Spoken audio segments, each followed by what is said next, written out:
So, what if I told you that a poem written 3,000 years ago holds a profound secret about our very existence? A secret that not only asks the biggest questions about who we are, but, well, it also has some parallels to modern science that are pretty shocking. Today, we're going to break down Psalm 139 and see exactly what it claims about you. All right, let's dive in. Here's the roadmap for this explainer. We're going to start with this huge concept of an all-knowing, all-present God.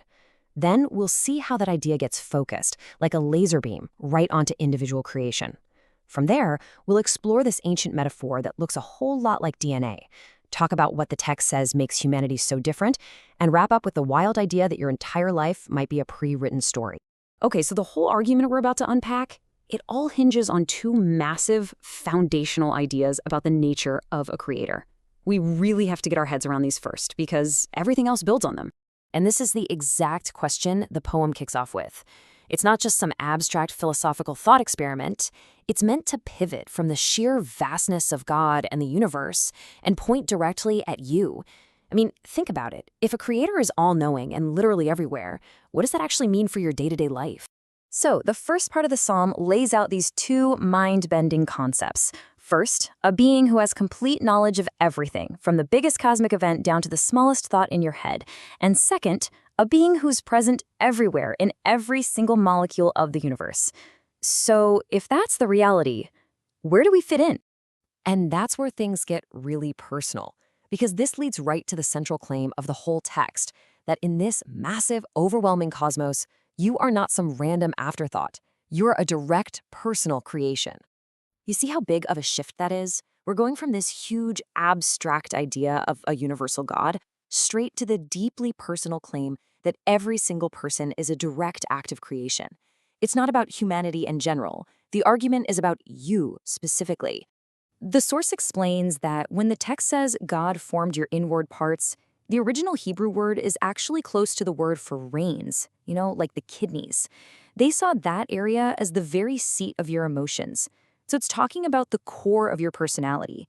The claim is that your unique emotional makeup, your personality, the things you care about, they weren't accidents. They were designed. And this line, wow, it just perfectly captures the whole idea.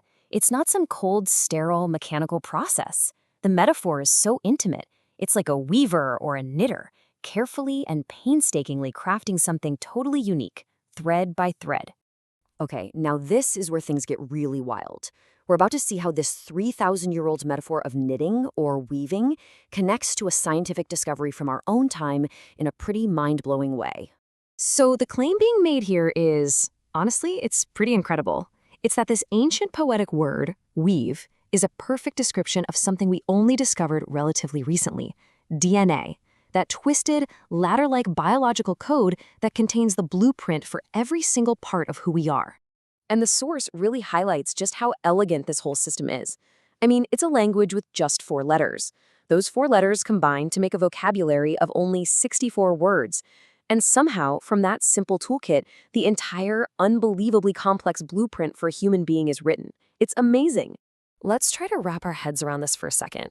If you could take the DNA from just one of your cells, just one, and stretch it all the way out, it would be 2 meters long. That is a mind-boggling amount of information packed into a space you can't even see. And it gets crazier. Now imagine doing that for all the trillions of cells in your body. If you strung all of that DNA together, end to end, that single invisible thread could travel to the moon and back 6,000 times. The scale is it's almost impossible to comprehend. So, with all that complexity, what are the odds that someone else has your exact code? Well, not counting identical twins, the source says it's about 1 in a billion. The point isn't just that we're complex, it's that each of us is profoundly, fundamentally unique, an unrepeatable creation. Okay, so what does all this incredible biological complexity actually mean? Well, the source argues that it points to something huge, a radical difference, a clear and distinct line between human beings and every other part of creation. And the source presents this as a fundamental fork in the road, 2 completely different ways of seeing ourselves.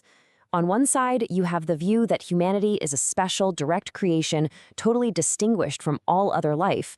And on the other, you have the view that we're a highly advanced animal, an amazing product of a long, random evolutionary process, but an animal nonetheless. So the source lists these qualities that it argues create this unbridgeable gap. It's not just about being smart. We're talking about things like self-awareness, the ability to ponder our own existence, or having a moral dimension, that built-in sense of right and wrong, even a spiritual side, that tendency to be, as some have said, incurably religious. The argument is, when you put all of that together, it sets humanity completely apart. And to really drive this point about evidence home, the speaker brings up this famous story about the atheist philosopher Bertrand Russell. Someone asked him what he would say if he died and found himself standing before God. And his answer was, "Not enough evidence, God. Not enough evidence." But here's the rebuttal in the source. The argument is that the very evidence Russell was looking for was staring right back at him every single time he looked in a mirror. His own conscious, moral, unique self. He was the proof. And this idea, this concept of being intentionally designed, it leads us to the final and maybe the most profound claim of all. The argument moves beyond just our physical bodies, to the very story of our lives. I mean, just listen to this verse. It takes that whole idea of design and pushes it to a whole other level. It's not just saying your body was formed, but that the days of your life were recorded before you ever lived a single one of them.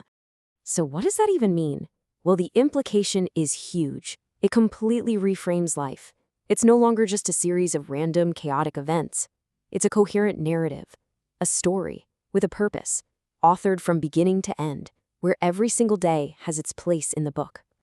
So how are you supposed to react to something like that? Well, according to the source, for the believer, this isn't meant to be scary at all. In fact, it's presented as the most valuable, most comforting knowledge you could ever have. It's a treasure that gives you a deep sense of purpose and an unbreakable connection. And so, in the end, this ancient poem leaves us right here with this fundamental question we all have to answer for ourselves. Are we just a product of cosmic chance, an impossible accident in a random universe? Or is each one of us a character in a story, intricately woven and already written?